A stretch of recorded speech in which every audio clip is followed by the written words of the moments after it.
there's no timeline to get over a breakup. I do think that the damage it's bigger when you guys are living a lie under one roof. If you lose my trust, I'm so sorry. Like, have a good life. God forgive you, because I would never.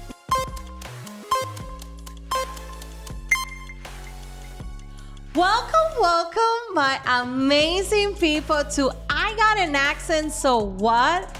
Another episode with your host, Gea Gomez. And as you guys know, another familiar face, our amazing producer. Hi. Leticia. Thank you for having me again. Because the last one was so amazing. That episode that we had with you talking with our previous listener and letter. So she's already becoming this knowledgeable, just life experiences. Her very young, 29 years of age. Yes, and you're the best teacher because you're so much older than me that it makes it so much easier to learn. You see, guys, this is the constant harassment that I get because of my age. But we're going to see when she's 40 if her skin looks as good as me. Probably not. Probably going to be 60 and I'm probably going to be rocking it. But today's episode, I'm so excited for it because I have so much experience on the topic. Yes, this one is specifically in this topic. As you guys seen, previous episode, Aria Rose, my daughter, was giving you some advice how to find, partners and future husband in the future. And it has been working for you lately. Not good. But today we actually, all jokes aside, we had a question from one of our listeners. This is a male listener. Right. And he felt, and I'm so honored by the way that, our male listeners as well feel confident, not only our girls or women answering us question, but he basically said, and I was like, Leticia, we need to talk about this because to bring clarity from a standpoint, you as a single girl, me that I've been, married for quite some time, but we want our audience to know and see two spectrum, right? Yes. Single, ready to mingle. Single, ready to mingle. No, I'm just kidding. I'm living life. She's living life, by the way, but she's very open to good candidate. Don't lose her time, please. But our male listener, he wrote me on Instagram, which, by the way, this new format, whatever question you guys want to ask me or suggest, or even a private letter, or if even you want to come to the show, DM me, send us an email, messages us. We would love to. This is you guys' space to talk about things that sometimes we have a lot of questions and we don't know how to see it from different perspective. Yes. See? And the question was, when is okay to let go after a break? And how many chances should you give to that individual? After a breakup, huh? After a breakup. Well, so let's break it down. So we're talking here boyfriend and girlfriend first, okay. Right? So when it's okay to move on after a breakup, I feel like everyone should be allowed to feel however they want to feel and cope however they want to cope. Because after a breakup, it depends also where your feelings are. If you are so in love with that person and you're not the one that broke up, then it becomes very hard. And it's very hard to let it go, like, boom, let it go, because one thing or not, you are attached to that person. Like, you become friends, you become, everything. You do everything together. When you're in a relationship, that's what you do, right? You want to spend time with that person. So I feel like moving on, there's no like a timeline, like, you can move on after a month. Like, no, like there are feelings involved. The person, in my opinion, the person who breaks up is the one that moves forward faster. However, they don't move it on completely. I think they move on just to get rid of it, but they come back faster than the one that is suffering, if that makes sense. Yeah. It does make sense, actually. And from that perspective, as you know, in a relationship as a boyfriend and girlfriend, definitely the one that be breaking on, you know, the one that's not expecting that, it is harder because it's a truth reality that they're facing. And they're like, okay, this is no longer, there's no hope. While they're the one that break up, like what you said, already made up their mind.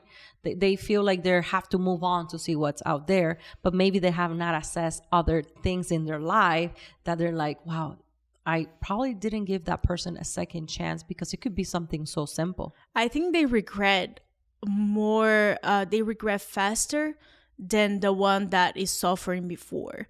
So, and then after that, like it becomes, you know, there's that gap. And then the one that broke up is like, wait a second, I want you. Yeah. And then the one that was hurting for so many months is like, wait. No, I don't want you anymore. And then it becomes that battle, right?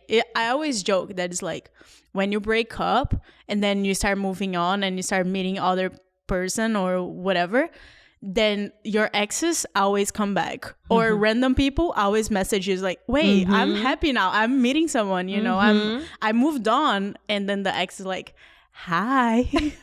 It's the fear of missing out. You're like, you start doubting yourself, especially the one, and you put it in such a way that I would never thought about that. Of the one that broke up is like, maybe did I move on too quick? Maybe if I persisted, there would be a solution for something so simple that I give up on this individual. And that's why, unfortunately and fortunately for the one that move on, because they went through the pain, they healed, and then they find this amazing other individual that's maybe even better in every aspect. And the other person is like, how can they move on with somebody that is better looking than me? We're just messing out as a joke. But in all reality, you know, not about the outside, but what's inside that you start discovering, because that individual that got dumped, as they said, had to learn certain things, and they have to assess things in their inside. That when their second relationship come, or the next person come in, a lot of things have been assessed, fixed, and they don't want to make the same mistake. You know, I saw someone or a video, I don't know where, but they say that your third relationship is actually the one that you're gonna like fall in love and marry. Like the first one is the one that you're gonna like, oh, I have a crush, but you know, it's not gonna work. The second one is the one that you're gonna get super hurt. You're gonna be like, ouch, like that hurts. And then the third one, you already learn, right, how to deal in a relationship. The third one will be the one that you're gonna be like, okay, now I'm mature. I'm ready to have a relationship that I'm gonna get married to this person and I want to build a family with. So I thought that was very interesting because I've been through the first stage and the second stage. I'm still waiting for the third. I love it. There's hope for Leticia. And for those that are being probably in the fifth, sixth, there's a lot of analyzing to do. The what? Those that are being on fifth, sixth, seventh. No, yeah. Some analyzing that we need to figure it out. Yeah. Maybe spend time by yourself. Bingo. I love the format that we do in a single perspective and as a married. When there's a marriage, it's a little more complicated. You know, it's more complicated. We were talking about not only the commitment, the legality, if there's kids, even more complication to it, you know. But when one person move on from a marriage, it must be a lot of time. And I say this, and I have mentioned this before, is that in order for a marriage to go somewhere, both individuals have to have different agendas. Like it has to have one agenda together. As we're creating something together, we are two separate individuals with different, you know, mentality, different mistakes, different fault, but we're willing to meet in the middle for something, to build something. When those individuals don't have that, is when it's more complex and more complicated, because then we have somebody with a pride that wants to fulfill their needs and their wants, and then there's the other one that becomes the victim of the provider, the one pleasing the other person. So it's not a healthy. It's like a table with a missing leg. It's uneven. But and let's not even get to the cheating part. Yeah, we can go there. We did last week, me and her. Oh my gosh. On other aspects that maybe we can bring it just to hear you guys' perspective. But there's some people that are willing to move on from a cheating experiences. I would never. Kudos to those people. That doesn't make them weak. It's just they have more tolerance. I agree with you. Me neither. But like, how would you go back? Like, guys, I have trust issues. Okay, simply like that. I have trust issue. Period. I don't know if I've been cheated before. I have no idea. But you had the feeling. I did have the feeling. You know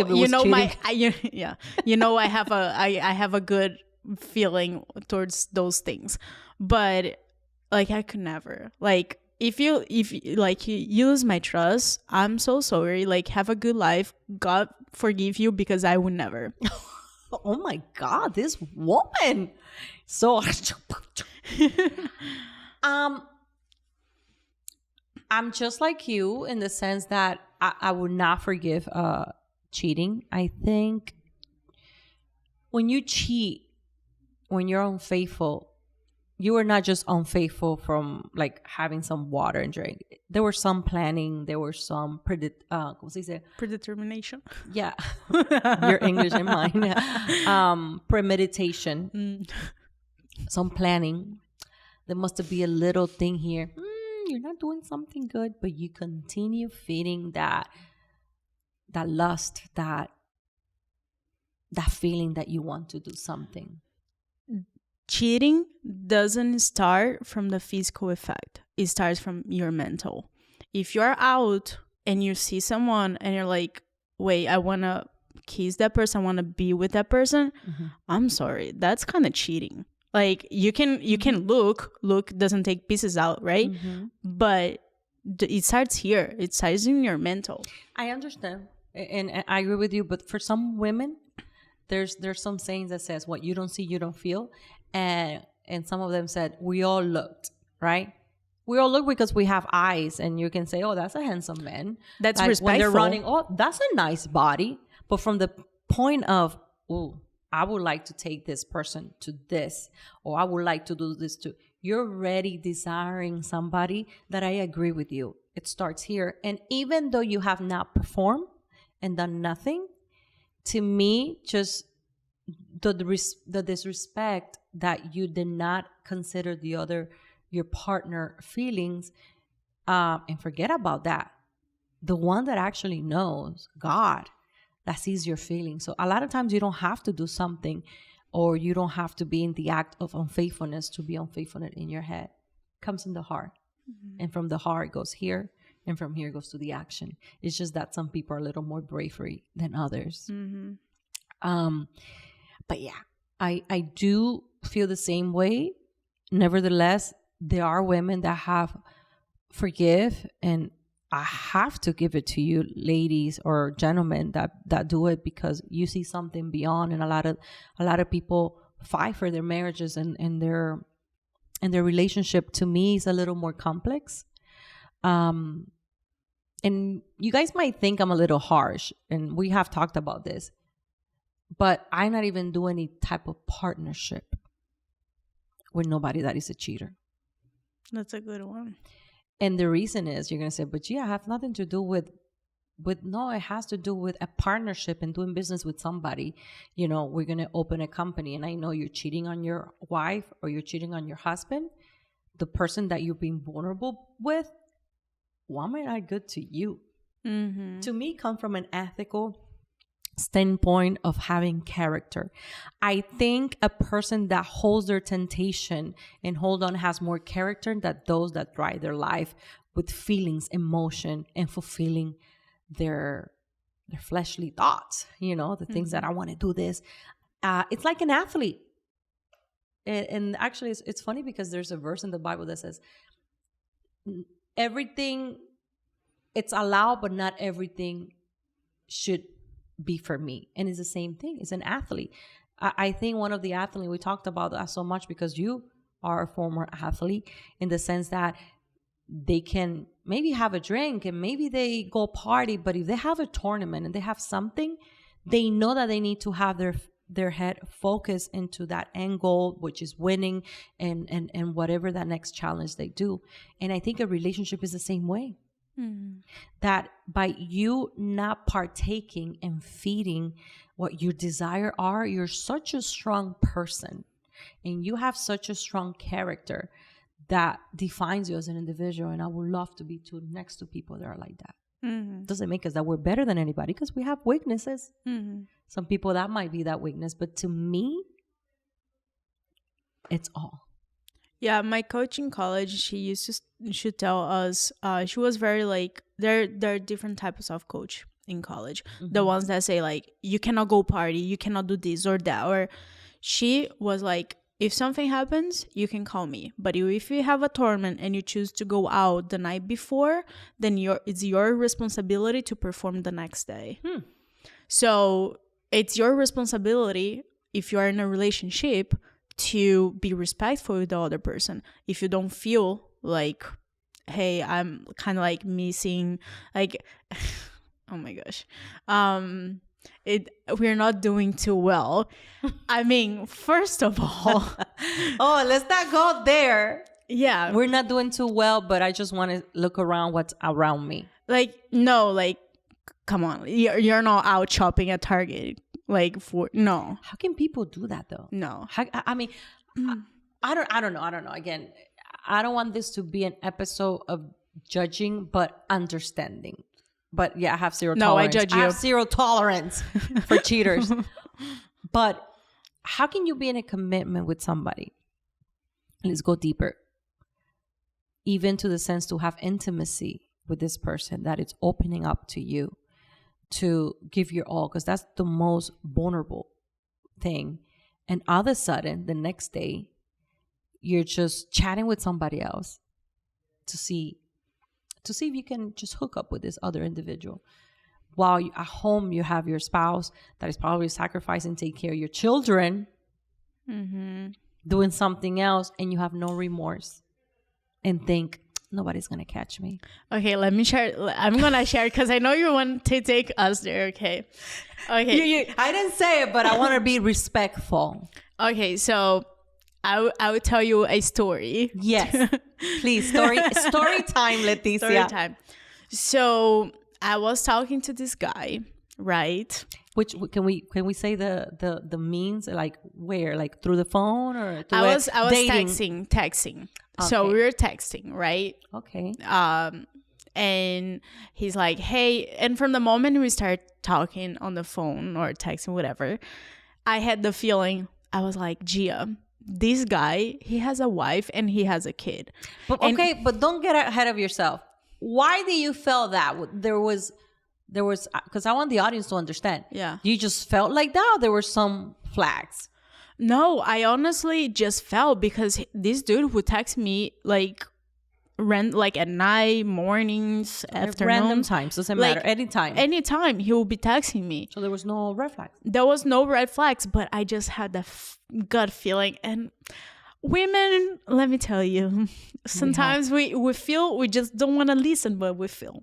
So, yeah, listen. I felt that way. But in my head, I'm like, okay, Lily, like, your walls are all the way up. You have trust issue. You're the issue. I have trust issues. Your wall is all the way up. Like, maybe not. You're just getting ahead of yourself because he's showing a lot of interest. Okay, so time goes by. We keep chatting and stuff. Then he asked me to go have lunch with him, right? Okay. Never met the guy before, by the way. So you assume already, yes. That's nice. At lunch. A lunch, yeah. Let's get a lunch during work days, right? Like at noon, why not? I can go wherever you want. Remember, I'm just devil's advocate here. Some people do coffee, Lily. Yeah. There's nothing wrong with that. Nothing wrong. Doesn't have to be dinner. It's completely fine. But it's still that gut feeling was hitting me. So then one night we were talking about it, and I'm like, I'm not going to tell Gea because she's going to come with all her sermons. And we're going to meet someone that you never met before. Whatever. Yes, I am like that. So then I'm like, I'm not gonna tell Gia because then she's gonna say that I'm protecting myself too much and I should put myself out there, whatever. Anyways, I knew she wasn't going to tell me that, but so then we were sitting down and we were like, okay, Gia, but I have this feeling. Oh, but why you have this feeling? I don't know. I have this feeling in my gut. Okay, so we went on a FBI hunt. Well, before that, you're leaving a very specific red flag. Things started wrong from the beginning with this individual. Why? I don't know. You forgot that, first of all, you met this guy at this platform. And the first thing he told you, he didn't have social media. Oh my God. You forgot that? And yes, this is a young person. Yeah. He didn't have social media. Yeah, first red flag. Let's start from the beginning. That was the red flag. First red flag. So let's start from the beginning. She skipped a whole piece. That is why she has this feeling. Go ahead, Leticia. Okay, so yes, we met on Tinder. We started talking on Tinder. I was there, not anymore. I'm out and about. Tinder sucks. So I'm focusing on myself. So then I asked him like, hey, like, do you have Instagram? It's like, no, I have Facebook, but I barely use it. Mind me, this dude goes to my story and watch my story on Instagram. And I'm like, Rookie mistake. Rookie mistake. You don't keep up with your lies. Write them down. If you're going to make lies, write them down. Yes. So then I was like, oh, interesting. Like you don't have social media. That's kind of odd for someone your age. I call him out, right? Because I knew he was there. I mean, nowadays you can find anything online. So then this guy lying to you, for our audience. Wait, this guy is lying to you and you immediately know he's lying to you because he says, I don't have social media. And the douchebag forgot that he has and he started following you and started looking at your story. He was just stalking me. He was just stalking my stories. And you can see him. And I could see his name. And he told me he didn't have social media. So I was like, okay, that's a red flag. But she was going to continue like this until she tells me that. I'm like, Lele, well, first of all, your walls got all high, even higher, because he lied to you. Yeah. And then the next day that he told me that, he went and he deleted his Instagram. I'm like, well, what a dumb. She tells him, by the way, she's leaving some pieces. She tells me about it. Okay. Hey, Gia, I'm talking to this guy. He said he doesn't have social media, but he's looking at all my story. And I'm like, call him out. She's like, And then she goes, yeah, my friend found you on Instagram. And the dude goes, oh my God, I'm so sorry. I just didn't want to show a lot about my life before we knew each other little better. And I was like, okay, so why are you hiding? I already had the feeling that he had a wife and a kid. And then he lies to me that he didn't have Instagram. What is he hiding? What is he hiding? So then the FBI, like in us, we're like, okay, let's get him. Let's get him. So we took us like 45 minutes. 45 minutes to we found every single detail. We found out I think he was Venezuelan. Love my Venezuelan people. Not all the same are the same. This is a really young guy. He got married a year ago. Yeah. He just had a kid of 6 months. Like, come on, bro. Like, you have a kid of 6 months. Like, what are you thinking of, like, on like dating sites looking for people? How did we find him? I'm gonna tell you, because that was so much fun. He said he only has Facebook because Instagram was blocked. But on Facebook, we found his family. Find the father, the mother, the uncle, the aunt, and everybody started congratulating him 6 months ago. Oh my God, congratulations on your baby. Happy birthday and happy Father's Day, your first Father's Day. I'm like, oh my God. What a double douchebag. Me, we were supposed to meet the next day. That's the reason why we did all that FBI, because remember, she was going on lunch with this individual. She had that guts. We're like, we need to go on FBI hunt. Guys, if you need any FBI over here, we're really good at it. Yeah. 45 minutes, we made the whole entire story. The cheater with a beautiful wife, by the way, super young girl. I felt so bad. Much younger than you. She was younger than you. Yeah, she was younger than me. She was prettier too. I don't know what he was thinking anyway. She was gorgeous. I'm not saying she was prettier than you or anything like that. Don't be putting words that I'm saying. But the girl, she was very beautiful. She was beautiful. And the baby was a girl. Oh my God. Right there, then I wanted to... Oh. Listen. So I texted this dude.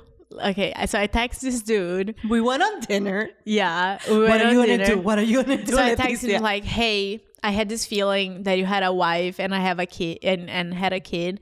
So it just got confirmed. We found out everything, blah, blah. What did he say? You know what he said? He was like, I'm so sorry. I know that's so bad. You're gonna judge me. You're going to judge me, but we're not doing so well. And I'm like, stop it. She got red. I got so mad because I'm like, what? The Brazilian break-in. Like, she couldn't speak even English. I was pissed because I feel it's not even for me. Like, if because you're like, for might as me, well just lie. Continue with the lie. Hey, we're getting divorced or whatever. Because for me, it's not even that. It's like, it's not even my time that I waste with this douchebag. It's the feeling that I had towards his wife that I feel like, oh my gosh, poor girl. She's taking care of a 6-month-old daughter, and this guy is looking for running a business. The wife, well, by the way, since all douchebag deserve that, we're not gonna say his name, but the wife had a business running it, and this guy would be playing games all the time. This engineer, who knows, living with his parents, and this girl. We actually felt so bad for the individual, because I'm like, how to find out you're living a lie? You sacrifice your body to give birth to this person that you're hoping that you're having the rest of your life with, running a business. We felt so bad for the lady.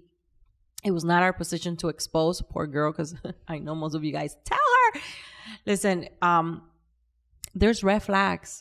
Yeah, there's red flags. There's always red flags when you're in a relationship, and I'm not saying I'm perfect or you're perfect or anybody's perfect. Nobody's perfect ever. So there are things that you're gonna have to cope with it with your partner. But when I feel like when you have the another story, when you have that feeling of there's something wrong, just trust that feeling. Like, trust me. It's been a heck of a lesson. 3 months, but of two big lessons. Ladies for me. And gentlemen, the feeling never goes wrong. I think I would say the rule of thumb is, if you are the one giving your all and the other person, there's a deficiency. Because there's times in marriages and relationship that, one partner sacrifices for the sake of the other, Jeremy have done that for me. I've done that for him, because there's an end goal. But when in the relationship, it's only giving, and the other side is taking advantage, it's a huge red flag for my female and my male out there.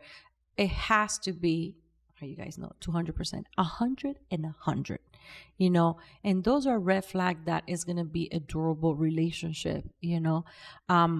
Like you said, we're not perfect, but the God that we serve, and especially if you're a believer, he give us and bring things to light that we made choices not to look at them. Yes or no, Leticia? Yes, ma'am. But we learn from it. And sometimes you have to take a second round and learn from it. Yes, and to this man that was so courageous to send me that message, if you've given those chances and didn't work, it's probably not going to work again. Because people don't change. People modify according to the priority that they put in their life. And if you're that priority, they will modify. But however, they'll never change who they really are unless they're being they're sacrificing for the relationship's sake, for them, for both of you guys. And I think relationship, even as a friendship, it's a balance. If there's not a balance and that table is not sturdy and there's not a one leg, there's something. And as me putting thing in perspective, if it's a little piece on that leg that is unbalanced, you can put a little paper and hold it. But if a whole entire there's a pile of paper, it's not gonna work. That table's gonna fall. And then you have to weigh in if those damages are something that I'm willing to live with.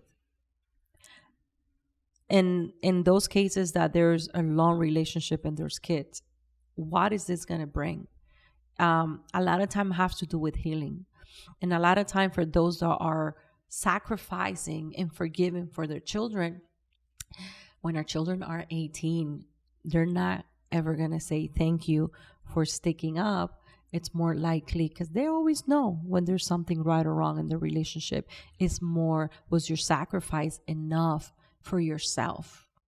So a lot of time, us mom sacrifice because, for the children never to notice. And when they're 18, maybe, you're leaving your best year for your kids that they might not even ever say thank you.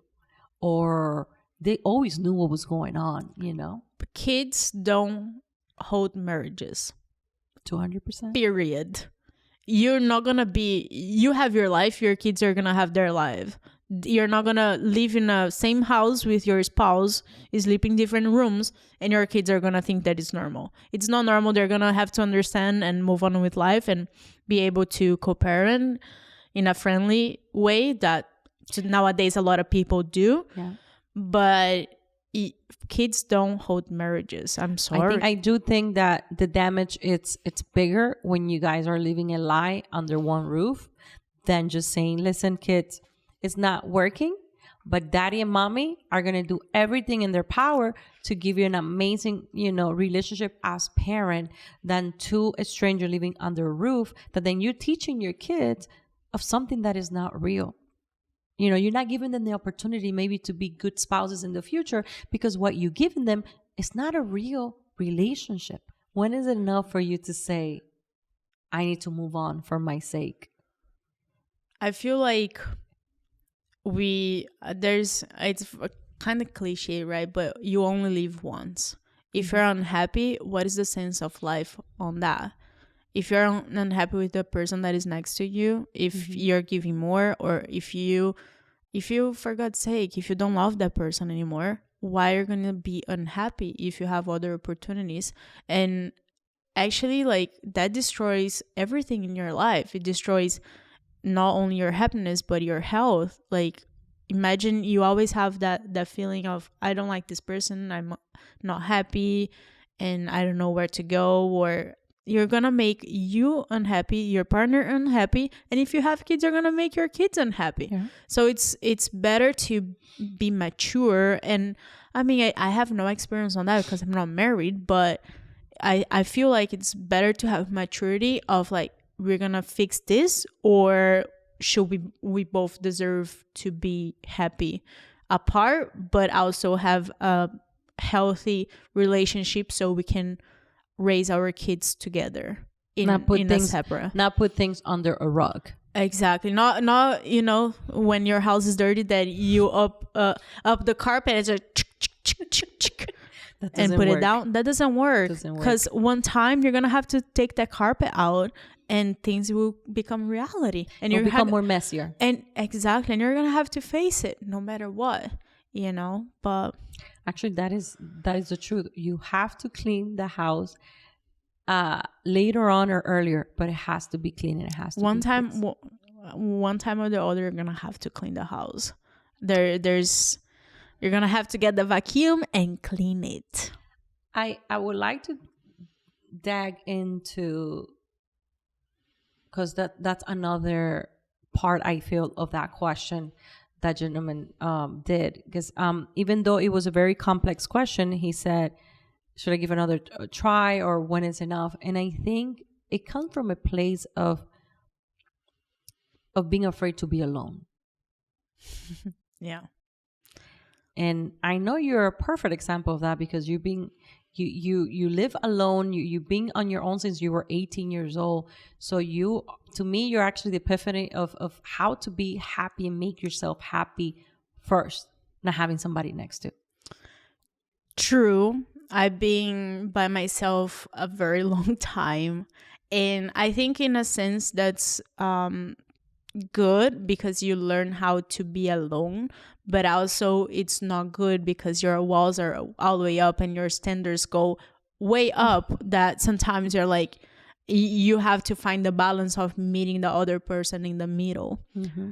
And that can be a painful situation because, you know, I have my own schedule. I have my own life. I do whatever I want, whenever I want.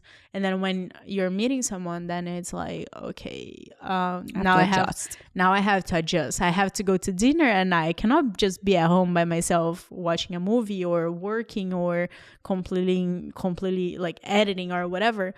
But you have to adjust. And then it comes like, how much is that person going to understand that, you know, it's a transition, you know, you're getting to know that person. And I just been through it.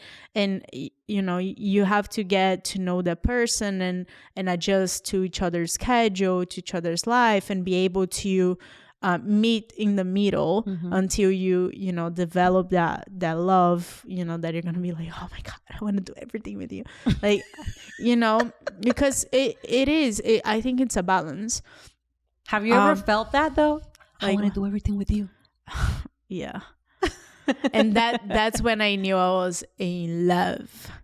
But then going back to your question, how many times you go back and forth? And that's you come you enter in a cycle, right? So you go back and forth, break up, go back together for a month or two, break up again because things don't work. Oh, but I miss you. Oh, okay, let's try again. And then you go back and it becomes a cycle. And some people stays in this cycle for a long time. Yeah.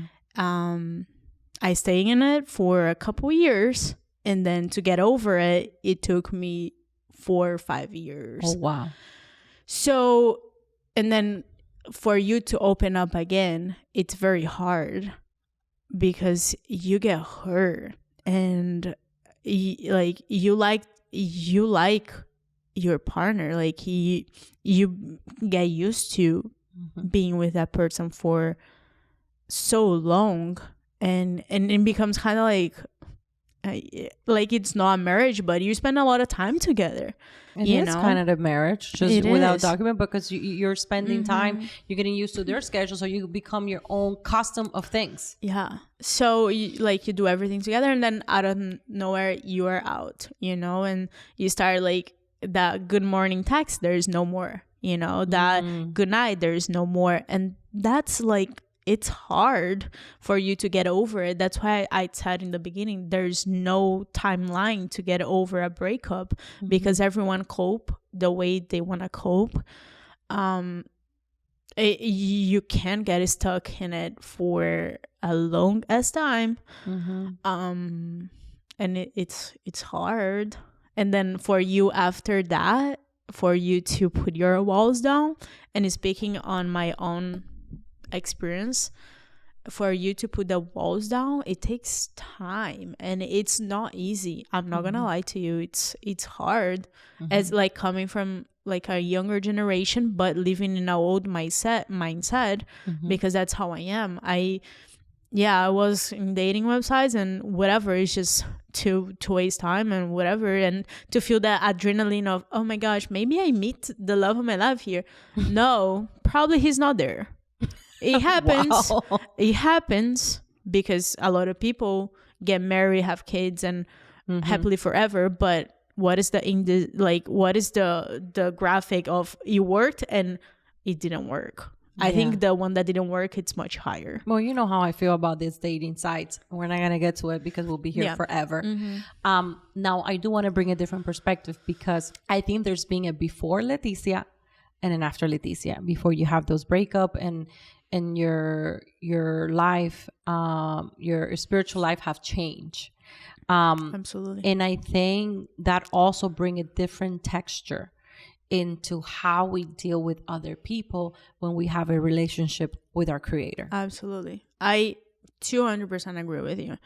Because when I've been through all of that in my past, it wasn't easy. But I think it would have been much easier if I knew him before. Because right now, yeah, I've been through some things, like relationship wise, in the last few months. And like for me to put my walls down, it's very hard, but I was doing that. And like it did hurt a little bit. I wasn't, of course, as deep into it as I was in my previous relationship. But you were trying your hardest. But I was trying my hardest. But I knew that was not what he wanted for me, because he showed me. And you talked about it, that he does show you. He does show you. And I think for those ladies out there and guys that are in the dating scene, I think the number one thing that you need to be, even besides you like him or values, it has to do with your spirituality and your spiritual, what do you believe? And actually there's a verse in 2 Corinthians 6:14 that explains this so well. And it says, do not yoke together with unbelievers, for what is righteous or wicked have not in common. Or what fellowship can bring to the light that you have in the darkness?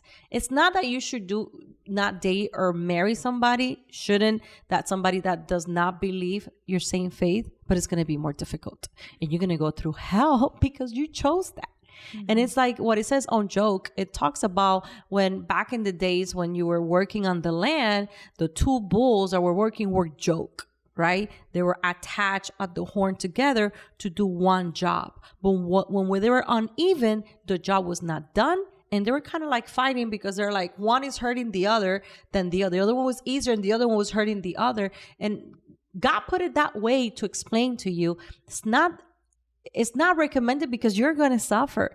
Because it doesn't mean that person can become a believer and you can bring it to Christ, but you're going to suffer also in the process. So if you're in that position, you have to pray a lot to God for that partner or that person you choose to actually have that encounter, and be willing that if they might never have, you also have to make a choice. Absolutely. And it's funny because in church and in the young adults meetings that we have and everything, and Bible studies, and the topic of the month is relationships. And I've been learning a lot about it, right? I'm glad. So they said something that really stuck to me, and you mentioned that to me before also. But they said, if the person that you are with today, it's not the one for you, and but you're having a hard time in moving on to the next chapter, you might be holding the blast that God has for you to find the right person that he picked for you, particularly for you. And if you are holding so tight because you're scared of being alone, you're might be holding the blessing that God has for you with the next person that you meet, or even that next person exactly. that is actually for them. And you couldn't now put it in better words, that a lot of time we hold into things thinking that is for us. It's like that Cinderella, the sister making that shoe fit that was not theirs. Don't push something. Whatever is yours is going to slide in, because God is going to make a way and he's going to show you. In the past, when I didn't know him, I would be like, I want to. It's not what you want, it's what God wants for you. And it's going to come. And the lightness that I feel in my heart, knowing and trusting that, it's no price. And I'm telling you, like, I picked up a paper and a pen and I wrote down my perfect partner. Oh, wow. You heard that? We're going to finish with that, because if not, we're going to be here such a long time. But I love that. And actually, and I've said that on previous reels that we said, and actually the pastor talks about that so much. It says, we don't receive because we don't ask. And when we ask wrong. So girls, don't be so shy. Ask what you want. And it says, if that is for one, I want this. Blonde, blue eyes. Cowboy. Yeehaw! And most important, a man of God. Oh, I love that. I love that. Lele, this has been a really good episode. Just to hear speak and coming from previous relationship that I've witnessed in you, and to hear you talk from a mature standpoint. It's actually a perfect testimony that if you seek him first, everything else will heal. And if you're not in that place, ask your creator, the one that made you, heal me so that when right person come to me, I'm ready, I don't lose it, and it will here to stay. Because sometimes if we're not ready, they're not will come because you can mess it up, right? So trust your God, trust your process. And for that amazing man that is watching there that wrote me that, trust your process, because what you're crying for and holding on, it's not might be for you. And the one that God has for you is in that standpoint. So just trust him and say, heal me so I can be ready for that individual that you have in my life. Cheers. Yes. Thank you. Thank you, Gea. Thank you, Leticia. And again, for all my amazing listeners, any questions, any concern that you guys want to write the show, we're here for you guys to bring light, to bring our amazing, whatever God put in our heart to give you. And don't forget to rate, subscribe on all our platforms. Have an amazing day.